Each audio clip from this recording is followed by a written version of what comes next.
Si vous êtes sur Internet depuis un moment, vous avez déjà donné votre adresse email à un entrepreneur, un coach, un consultant ou à une entreprise en contrepartie d'un cadeau qu'il va vous offrir.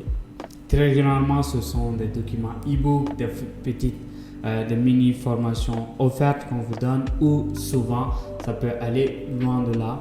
On peut vous inviter à acheter un produit qui ne coûte pas assez. Si vous voulez avoir de la visibilité et pouvoir vendre vos produits, ce n'est pas seulement en créant des contenus qui va vous aider. Je sais de quoi je parle parce que aujourd'hui, là où on parle, je n'ai pas de produits directs à vendre comme ça. Bon, dire ça, c'est un peu bizarre, mais c'est vrai. Dans votre stratégie de contenu, vous devez non seulement penser à la stratégie globale de votre entreprise, mais aussi à la stratégie de contenu spécifique, c'est-à-dire quelle action je vais mener si je crée ce type de contenu-là, ou bien pour quelle finalité, pour tel format de contenu. Pour avoir des résultats, le tunnel de vente est un excellent moyen.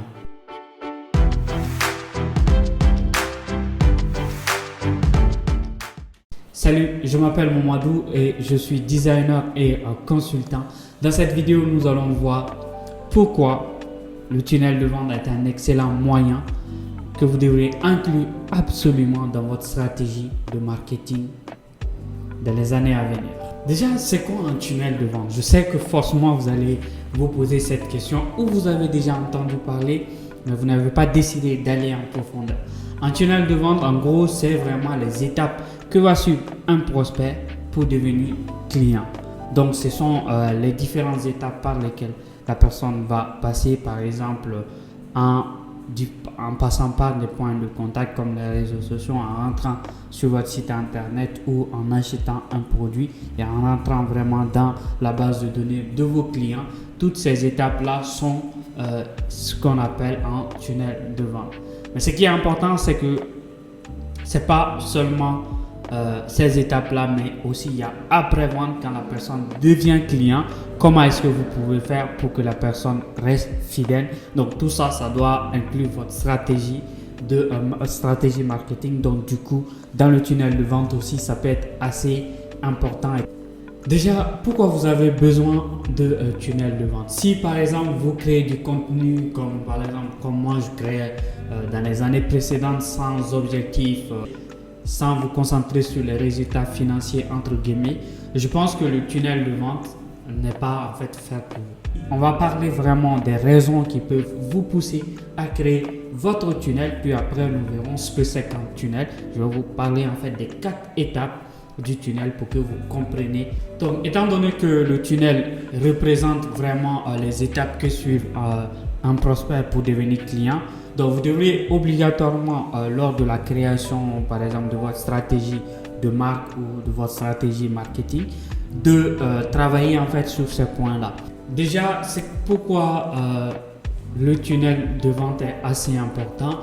La première et bonne raison, c'est que ça va vous permettre vraiment de gagner du temps dans la mise en place de votre stratégie marketing. Deuxième point, ça va vous aider en fait à formuler votre appel à l'action dans vos différents contenus. Donc, troisième raison, ça peut en fait vous aider à augmenter vos ventes tout simplement. Parce que si vous créez du contenu dans le désordre et que vous voulez vraiment vendre en créant du contenu, vous n'allez pas avoir forcément des résultats parce que c'est pas clair. Il n'y a pas de tunnel, il n'y a pas de finalité, etc. Donc ici, nous allons parler des différentes étapes qui se trouvent dans le tunnel pour vous aider vraiment dans votre réflexion de conception de votre prochain tunnel. Donc les différentes étapes, il y en a 4 qui sont assez traditionnelles et connues. Donc nous allons parler en fait des 4 points. Puis après, nous allons essayer de rentrer un peu dans les détails pour vous expliquer pourquoi vous devrez passer par ces étapes-là. La première étape dans un tunnel, c'est d'abord de se faire connaître. Ça, c'est la première étape. Se faire connaître, ça se passe par quoi? C'est déjà commencer à identifier son profil idéal, le prospect dont on a besoin, la personne dont on veut résoudre son problème. Et une fois qu'on a cette personne-là, on va essayer en fait de d'aller vers cette personne et lui dire je suis celui qu'il vous faut pour résoudre votre problème. Donc dans ce cas, pour ça c'est beaucoup plus simple. Il suffit juste de créer des contenus à forte valeur ajoutée pour s'adresser à ces personnes-là. Donc vous pouvez faire ça en les aidant gratuitement sans attendre forcément quelque chose en retour au début. Comme ça, les gens vont commencer à vous connaître et ils verront que vous apportez assez de valeur. Vous avez en fait plusieurs médiums qui existent. Déjà, on a les blogs. Vous pouvez écrire des articles de blog, par exemple, sur des sujets assez déterminés. Ce qui est intéressant avec les blogs, c'est qu'aujourd'hui, plus de 80% des résultats de recherche sur Google sont basés sur le texte. C'est-à-dire ce sont les contenus textes qui sont généralement référencés en première position. Donc, ça peut être intéressant d'avoir un blog. Maintenant, de l'autre côté aussi, il y a les réseaux sociaux ou les médias sociaux, comme par exemple Facebook, YouTube, Instagram, TikTok, etc. Donc, vous pouvez en fait créer des contenus sur ces plateformes-là. Puis après, comme ça, les gens pourront en fait vous connaître et puis après, vous passez. Maintenant, l'autre point aussi, c'est les emails. Donc, si vous pouvez créer par exemple une newsletter hebdomadaire, c'est-à-dire chaque semaine par exemple, vous envoyez en fait une newsletter aux gens pour leur donner en fait des news ou des informations de ressources. Le deuxième point, c'est l'intérêt. En fait, une fois que les gens commencent à voir vos contenus et que vous les apportez de la valeur, il faut en fait faire en sorte qu'ils aient de l'intérêt pour vous. Peut-être que si vous regardez cette vidéo jusqu'ici, vous allez vous dire probablement, peut-être ce gars-là, il maîtrise un peu le sujet. Vous voyez, donc faites en sorte que la valeur que vous allez apporter aux gens soit vraiment authentique et qu'ils s'intéressent à ce que vous faites. Donc ça peut être un excellent moyen déjà dans la deuxième étape. Donc pour susciter l'intérêt ou accorder de la valeur, comme ce qu'on a dit au début, moi je pense que la première des choses, c'est de réfléchir à un format que vous maîtrisez. Par exemple, si vous êtes à l'aise avec la vidéo, ça peut être très très bien parce que la vidéo, on peut la transformer en plusieurs autres formats. On peut par exemple utiliser l'audio de la vidéo en podcast. On peut utiliser le texte de la vidéo sur un blog. Ça va permettre à la personne d'accorder un peu d'intérêt parce qu'elle va se dire, ok, j'ai la chance de changer de regarder la vidéo par exemple de quelqu'un qui a une expérience assez poussée dans le domaine ou sur mon problème. Donc je pense que il faut que j'accorde plus d'intérêt à regarder cette vidéo là ou à lire cet article parce que je vois qu'il y a de l'expertise dedans. Troisièmement,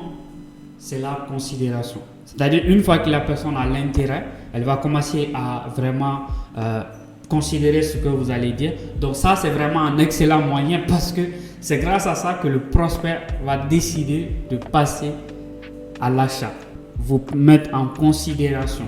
Donc là, une fois que ça c'est fait, donc ça va être beaucoup plus simple pour la personne de décider d'acheter parce qu'il y a déjà cette partie de considération qui est mise en place. C'est à vous maintenant de pousser la personne à devenir client. Et pour cela, ça peut être beaucoup plus simple. Vous pouvez par exemple lui offrir une session stratégique de 30 minutes pour lui expliquer votre produit ou pour lui donner en fait 30 minutes de session en lui offrant en fait quelque chose de plus grande valeur.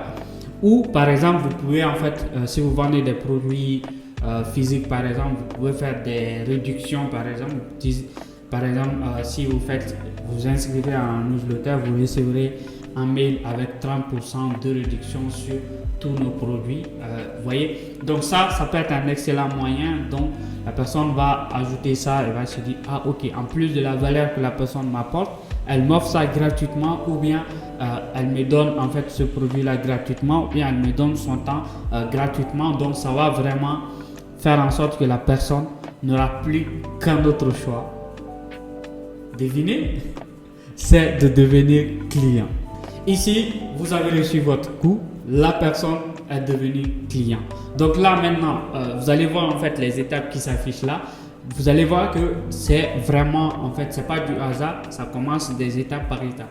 Et pour conclure cette vidéo, je dirais en fait, vous pouvez faire des recherches sur le concept du Know, Like and Trust qui est beaucoup utilisé dans le personal branding, mais c'est un concept de business qui existe depuis des années et des années, des générations et des générations.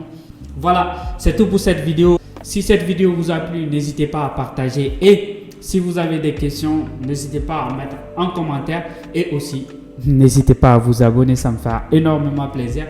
Sinon, vous pouvez aussi regarder cette vidéo où je vous donne la liste de quelques outils que vous pouvez utiliser pour créer votre site internet. C'est Mamadou Koné de Ghost.